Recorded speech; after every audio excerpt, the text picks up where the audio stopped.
주님 가르쳐 기도로 함께 기도하겠습니다. 하늘에 계신 우리 아버지, 아버지의 이름을 거룩하게 하시며 아버지의 나라가 오게 하시며 아버지의 뜻이 하늘에서와 같이 땅에서도 이루어지게 하소서.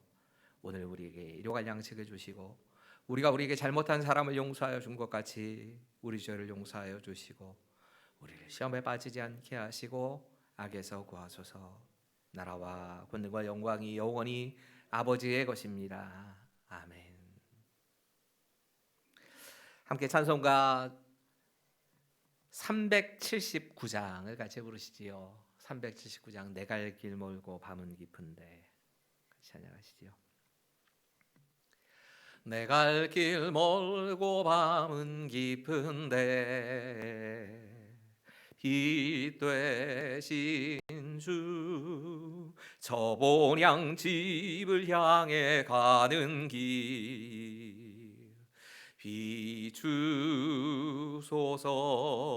비추소서. 내 가는 길 다 알지 못하나 한 걸음씩 늘 인도하소서.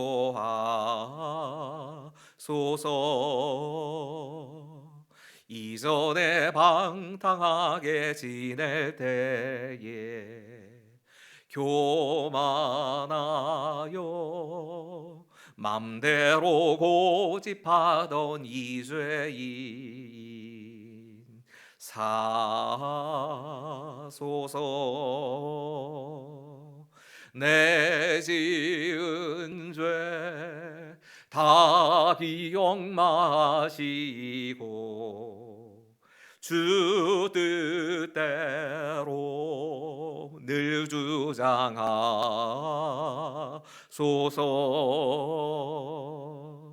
이전에 나를 인도하신 주 장래에도 내 앞에 험산 줄령 만날 때에 도우소서.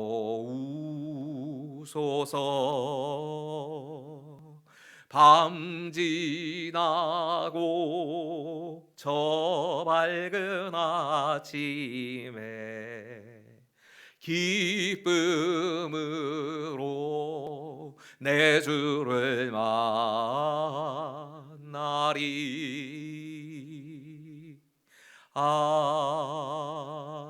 아멘. 출애굽기 28장 5절부터 8절까지의 말씀입니다. 출애굽기 28장 5절부터 8절까지의 말씀을 함께 읽겠습니다. 넉절의 말씀이니까 같이 읽지요. 같이 읽겠습니다. 시작. 그들이 쓸 것은 금실과 청색, 자색, 홍색실과 가늘게 꼰 배실이니라.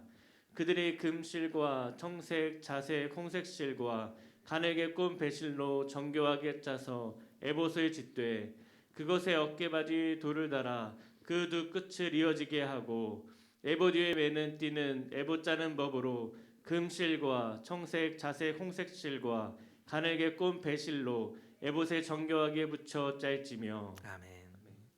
사람은 누구나 옷을 입고 삽니다. 그렇다면 생각해 봐야 합니다. 왜 옷을 입을까?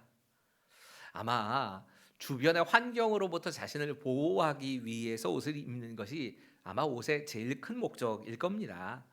주위가 너무 추우면 그 추위를 이기기 위해서 옷을 끼워 입기도 하고, 주위가 너무 더우면 이 더운 데로 살갗을 보호하기 위해서, 이 햇빛이나 혹은 다른 환경으로부터 보호하기 위해서도 또 옷을 입어야 합니다. 추위나 더위와 같은 환경 때문에 옷을 입는 게 분명할 겁니다. 그렇다면 사실 추위나 더위를 모면하기 위해서 옷을 입는 것이 옷의 기능의 전부라고 하면 옷 한 벌이면 됩니다.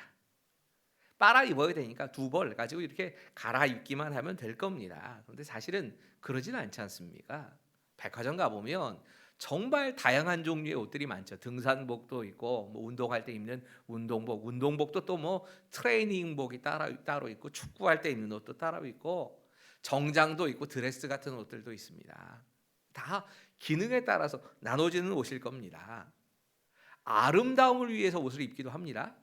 사실 여자분들의 옷의 대부분은 아름답게 꾸미기 위한 옷이 아닐까 하는 저는 저만의 생각이겠지요. 어쨌든 그런 옷들이 분명히 있습니다.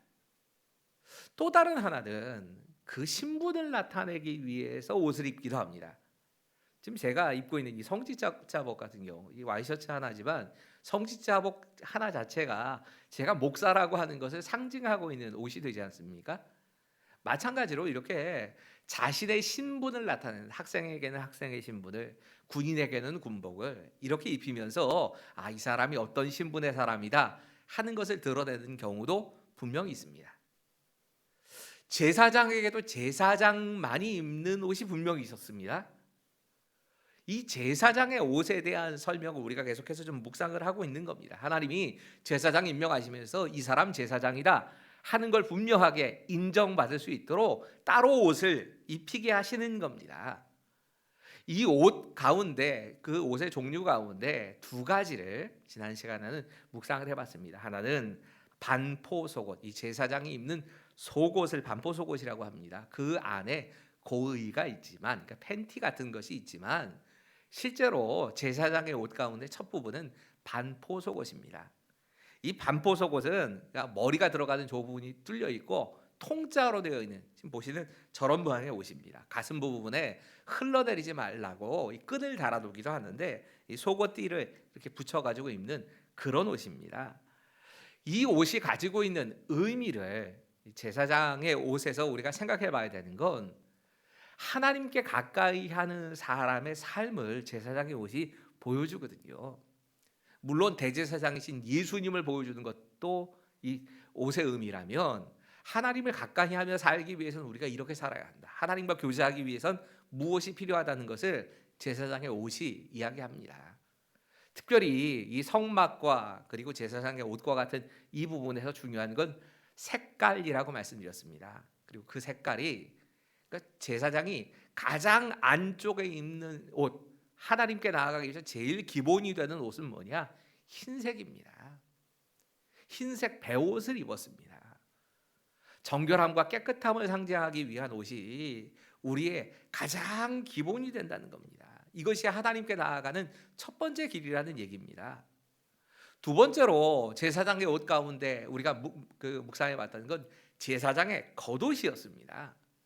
이 제사장의 겉옷이라고 하는 부분은 청색옷, 하늘색이나 청색이라고 하는 의미가 있습니다. 이 하늘색 옷 가운데 소매가 없지요. 이건 소매 없습니다. 소매가 없는 이 옷이 상징하고 있는 것, 이 옷이 상징하는 건 파란색, 즉 하늘을 상징하는 색깔이라는 것에 주목을 해봤습니다. 지난 시간에 묵상했던 건 이 하늘의 옷을 입고 우리는 소망이 온전히 하늘에 있고 하나님을 따라가는 그 삶에 있다라고 하는 걸 생각하면서 입게 되는 옷입니다. 그 아래에 있는 그 옷에 달려 있는 방울과 같은 것들의 의미도 좀 다시 한번 묵상을 해봤습니다. 오늘 세 번째로 묵상해보는, 이 순서에 따라서 묵상해볼 옷은 에봇이라고 하는 옷입니다. 이 에봇에 대해서 먼저 좀 말씀드려야 될 게 있습니다. 에봇이 뭐냐라고 물으신다면 잘 모릅니다. 이게 답입니다. 분명히 에봇에 대해서 에봇의 재료가 어떻고 에봇이 어떤 형식으로 되어야 한다는 건 기록이 됩니다. 그래서 어떤 성경학자들은 에봇은 이런 모양입니다 라고 설명을 잘 해줍니다. 그런데 그건 추측이지 정확한 건 아닙니다. 에봇이 어떤 모양으로 생겼는지는 그 털이 몇 종류의 털실로 짜여졌다, 금이 들어갔다, 이런 건 얘기를 할 수 있지만 모양에 대해서는 성경에 자세하게 나와 있지 않습니다. 나와 있지 않은 것 같이 설교를 할 수는 없는 겁니다. 근데 분명한 건 기본적으로는 제사장들이 입는 옷이라고 하는 이 제사장들의 겉옷 위에 걸쳐 입는 조끼 같은 옷, 이런 정도는 좀 이야기를 할 수 있을 겁니다. 근데 이 옷이 제사장들이 입는 옷이라고만 하기에는 성경에 다른 사람들이 입었다는 기록이 분명히 있습니다. 다른 용도로 또 사용됐다는 기록도 있습니다. 다윗이 사울에게서 도망칠 때에 에봇을 가져다가 그 에봇에 하나님의 뜻을 물었다라고 하는 장면이 나옵니다. 그 에봇을 통하여서 하나님의 뜻이 무엇인가를 분별하는데 에봇이 사용됐다는 얘기겠지요. 또 이 사사기 같은 경우에는 에봇 자체가 무슨 큰 능력이 있는 것처럼 사람들이 생각했던 게 분명합니다. 그래서 에봇이 변질돼서 우상 역할을 하기도 합니다. 사사 기드온이 이 제사장의 옷이라고 할 수 있는 이 에봇을 만들어 가지고 입고 그것 때문에 사람들이 마치 이걸 우상처럼 생각해서 그래서 문제가 되었다는 이야기가 기드온의 이야기의 끝부분에 등장합니다. 사사기 17장에 가면 미가라고 하는 사람이 이 에봇을 만들어 입고 실제적으로 이 에봇이 우상처럼 그렇게 취급되었던 이야기도 분명히 나옵니다. 이런 식으로 에봇에 대한 기록이 나옵니다. 문제는 또 제사장만 입었느냐 하면 제사장 아닌 사람들도 입었습니다. 다윗이 하나님의 상자 법궤가 이 예루살렘 성 안으로 들어올 때에 우리 잘 아는 장면 나오지요. 하나님 앞에서 춤을 추다가 하체가 드러날 뻔합니다. 그때 다윗이 입고 있던 옷이 에봇이었습니다. 에봇을 입고 춤을 춥니다. 사무엘은 분명히 제사장 아니지 않습니까? 선지자 사사라고 말할 수 있지만, 근데 사무엘이 어린 시절부터 에봇을 입었다라는 기록이 분명히 성경에 등장합니다. 그러면 이 에봇이 제사장의 옷이다라고만 말할 수도 없는 겁니다. 그러니까 에봇은 참 신비한 데가 많은 옷입니다. 다 제외하고 에봇의 용도는 이야기할 수 있냐? 이것도 할 수 있습니다. 에봇은 언제 사용되는 옷이냐?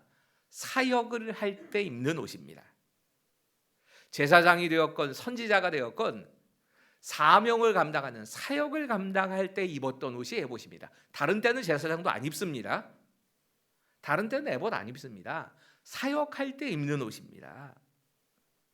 에봇의 그림을 좀 같이 보실 텐데요. 이 에봇의 모습에 대해서 지금 설명하고 있는 장면들을 좀 같이 생각하시면서 이 그림 머릿속에 좀 두면서 보시면 좋을 것 같습니다. 5절 이렇게 말씀합니다. 그들이 쓸 것은 금실과 청색, 자색, 홍색실과 가늘게 꼰 배신이니라.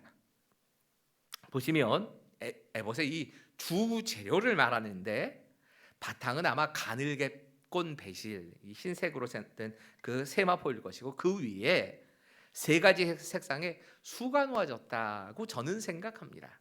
그러니까 이 부분 아마 대체적으로 그렇게 많이 얘기하더라고요. 금실은 금으로 만든 실, 또 나머지는 염색한 실일 겁니다. 확실한 건 다른 옷에 비해서는 확실히 화려한 옷이었습니다. 이 앞 뒤가 같이 이 앞면만 있는 게 아니라 뒷면도 있거든요. 이게 저는 조끼 같은 옷이지 않을까 생각을 합니다. 근데 각자마다 다릅니다. 무릎까지 왔다, 혹은 아니면 허리 부분까지 왔다. 다 얘기가 다르기 때문에 에봇은 정확한 모형은 모르지만 어떻든 위로부터 아래로 이렇게 끼어 입는 옷이었던 건 분명합니다. 그런데 에봇의 특이한 점은 에봇의 앞면과 뒷면을 연결하는 고리와 같은 그 자리에 어깨에 이렇게 딱 모아지게 되는데 그 어깨 위에 보석이 있었다는 겁니다. 여러분 지금 에봇 어깨 위에 있는 이 보석의 그림을 좀 생각하시면서 7절 같이 한번 읽지요. 7절을 같이 읽겠습니다. 시작. 그것에 어깨바지 둘을 달아 그 두 끝을 이어지게 하고 양쪽에 호마노, 이 어깨 양쪽에 호마노라고 불리는 두 개의 보석이 있습니다. 그리고 그것을 중심으로 해서 양쪽에 에봇이 이렇게 끼어 입게, 목 부분은 따로 있고 이렇게 끼어 입게 되어 있는 모양이다라고 생각하시면 될 겁니다. 그러니까 이 중심은 어깨 위에 있는 겁니다. 사역이라 생각하면서 이 어깨에 이 무거운 호마노가 달려 있다는 걸 생각하면서 이 말씀을 좀 묵상을 해봤습니다. 결국은 사역은 어깨에 짊어지는 것이다. 사역은 어떤 것보다 책임이 중요하다. 이렇게 적용을 할 수 있을 겁니다. 아무리 힘들고 어려워도 집어 던질 수 없다는 겁니다. 도망치면 안 된다는 얘기입니다. 여러분, 하나님께서 우리에게 맡기신 모든 사역은 참고 인내하고 책임지는 것, 이렇게 구성되어 있는 겁니다. 우리의 어깨 위에 내 가정이, 나의 직업이, 나의 나라가, 내 교회가 얹어져 있는 겁니다. 그런 마음을 가지고 사역을 하는 겁니다. 진짜 어렵고 힘든 순간들이 있죠. 그냥 내 팽개치고 싶은 순간들이 있을 겁니다. 하지만 내 뼈 부러져도 하나님께서 내게 맡기신 자리이기 때문에 그 자리를 지키는 게 사역인 겁니다. 버티고 서 있는 게 사역인 겁니다. 제사장의 옷이 거룩이란 무엇인가를 보여주는 대표적인, 이 제사장의 옷은 하나님 앞에서 구별된 삶, 거룩이 무엇인가를 보여주는 것 아닙니까? 그렇다면 거룩함이란 곧 사역이고, 하나님께서 맡기신 그 사역을 거룩하게 담당한다고 하는 건 어깨에 짊어지는 것이다. 책임감을 가지고 무겁게 생각하고 이것을 감당하는 것이라고 적용을 해도 틀리지 않는 겁니다. 여러분, 우리의 어깨 위에 내 가정이 있고, 내 생업이 있고, 선교지를 위한 기도가 있고, 하나님께서 내게 맡기신 그 모든 것들이 내 어깨 위에 있다, 이렇게 생각하고 사는 것, 이게 거룩이라는 겁니다. 이걸 지금 보여주고 있는 겁니다. 하다가 내 마음에 안 들면 내팽개칠 수 있는 게 아니라는 겁니다. 하나님 맡기신 거기 때문에 끝까지 감당하고 가는 겁니다. 참고 견디라고 말씀하시는 겁니다. 8절 같이 읽지요. 시작. 에봇 위에 매는 띠는 에봇 짜는 법으로 금실과 청색, 자색, 홍색 실과 가는게 꼰 배실로 에봇에 정교하게 붙여 짤지며. 여러분, 이 에봇에 사용되었던 그 실들의 종류를 가만히 보시면 성막의 커튼이라고 할 수 있죠. 성막의 이 가림막들, 이 성소를 가리는 가림막, 그리고 이 그 안쪽에 있는 지성소를 가리는 가림막, 여기에 사용되어 있는 실들이 그대로 사용됩니다. 네 가지가 그대로 쓰이지요. 청색, 자색, 홍색 실, 그리고 가늘게 꼰 배실, 이 네 종류를 가지고 천사의 모양을 만들기도 하고 그룹의 모양을 만들기도 합니다. 그래서 어떤 분들은 이게 천사의 모양처럼 그려졌을 것이다, 이렇게 하시는 분들도 계시더라고요. 근데 몰라요. 정확하게 모양이 어떤 모양인지는 성경이 얘기를 안 합니다. 근데 분명한 건 네 가지 색깔이 사용됐답니다. 이미 이 성소의 커튼을 말씀드리면서 이 각각의 색깔의 의미를 좀 따로 말씀드렸지요. 청색이라고 하는 것, 하늘의 색깔이기도 하고 하나님의 은혜를 나타내고 신성을 나타내는 색깔입니다. 그런 색깔의 옷이 있었다. 홍색실이다. 여러분, 홍색실이 상징하는 건 예수님의 십자가와 낮아지심을 상징하는 겁니다. 그래서 이 성막 자체가 예수님을 보여준다고 하는 게 그런 의미입니다. 예수님이 하늘에 속한 분이라는 하늘색과, 그리고 예수님의 보혈을 나타내는 홍색이 그 안에 들어갔습니다. 자색실이 들어갑니다. 자색은 가장 당시에는 최고급의 색깔이라고 말씀드렸지요. 이 열린다 성경으로 유명한 류모세 목사님, 이분 이스라엘 전문가이시고 선교사이시기도 하셨지 않습니까? 이분이 자색의 실이 당시 세계적으로는 이 페니키아라고 하는 지역에서만 주로 자색실, 물감이 나올 수 있었답니다. 어떤 조개에서 나오는 그 물감 가지고 만들었다는데, 당시에 이 자색이 얼마나 귀한 것인가를 설명하시면서 자색으로 만들어진 옷 한 벌 만들려면 이 옷이 요즘 비용으로 한 1억쯤 든답니다. 이게 얼마나 정확한지 저는 잘 모르겠는데, 어떻든 전문가가 그렇게 얘기를 하니까 그만큼 비싼 것이기 때문에 왕밖에 못 입었다는 겁니다. 함부로 다른 사람들은 입을 수가 없는 옷이었답니다. 우리 거지 나사로 이야기를 아시지요? 그 거지 나사로의 이야기를 할 때에 그 부자와 거지 나사로가 같이 등장하지 않습니까? 근데 그 부자가 입고 있던 옷이 자색 옷이었습니다. 그 말은 이 부자가 보통 부유한 사람이 아니었다는 겁니다. 그 사람의 상에서 떨어지는 그 음식을 가지고 나사로라는 사람이 밖에서 그 구걸해서 먹고 살았다 하는데, 그 사람 아주 대단한 부호란 뜻입니다. 이건 왕을 상징하는 색깔. 그 당시의 사회에서는, 예수님 당시의 사회만 해도 전체 인구의 3%만이 겨우 입을 수 있는 색깔이 자색이었답니다. 또 한 가지 사용되는 색깔이 이 흰색이라고 하는 가늘게 꺾은 배실 아닙니까? 이 거룩이나 구별됨을 말하는 색깔입니다.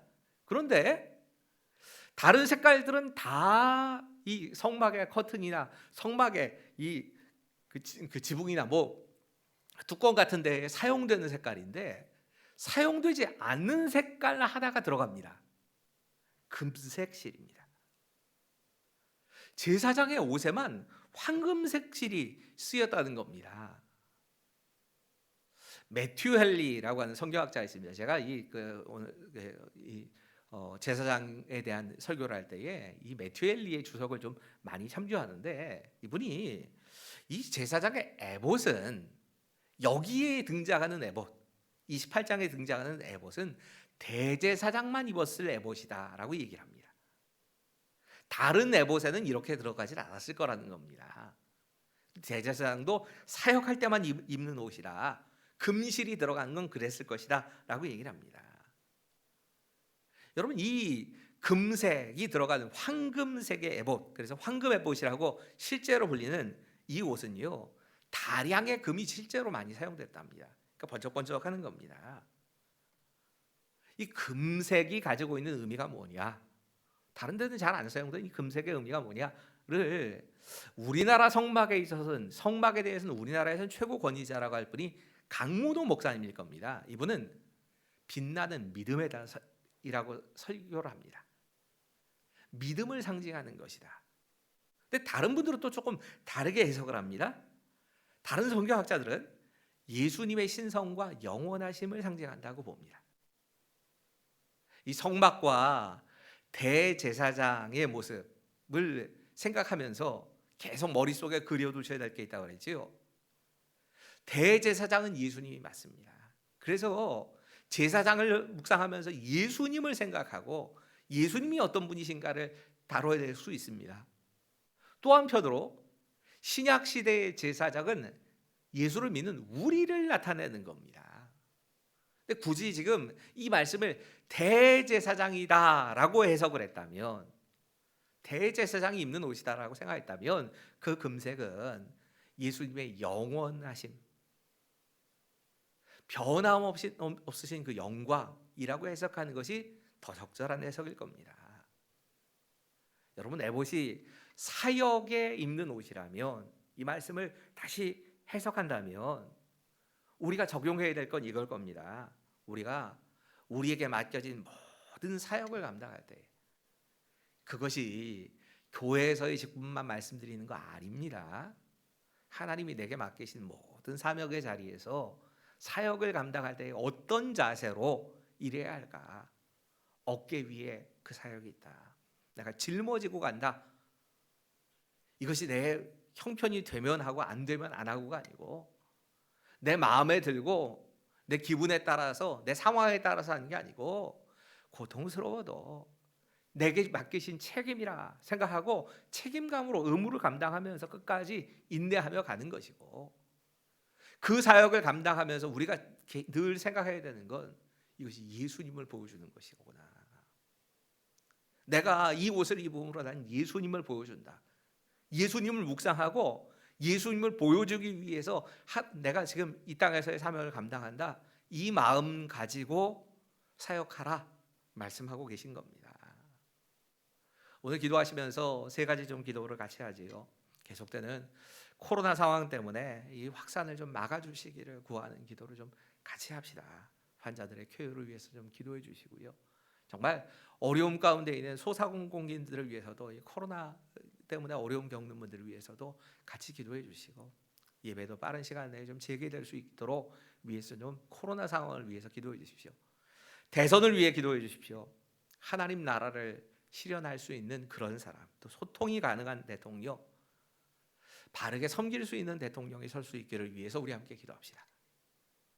역시 기도하시면서 복음의 최일선에 서 계신 이 선교사들을 위해서 기도하시고, 그들이 사역하고 있는 국가를 위해서, 특히나 지금 참 국제적으로 위기 상황에 있는 이 우크라이나라고 하는 나라를 위해서, 지난주에는 우크라이나를 위해서 좀 구체적으로 기도 제목을 더 놓고 기도했는데, 이제 우크라이나를 놓고도 기도하지만 다른 여러 기도 제목도 같이 놓고 우리 좀 같이 기도합시다. 함께 소리를 내어서 기도하겠습니다. 기도하시지요.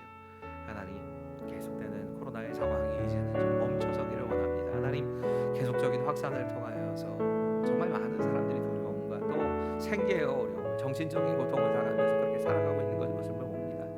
환자들을 위해서 기도합니다. 하나님, 그들이 이 병 때문에 참 큰 어려움 계속적으로 겪지 않도록 주님 도와주시고 빨리 완쾌될 수 있도록 주님 도와주시고, 우리 교회 안에도 그런 환우분들 많이 계시는데 하나님, 많은 시간에 그 자리를 털고 일어나게 하시고 감염의 위험성도 사라질 수 있도록 주님 도와주시옵소서.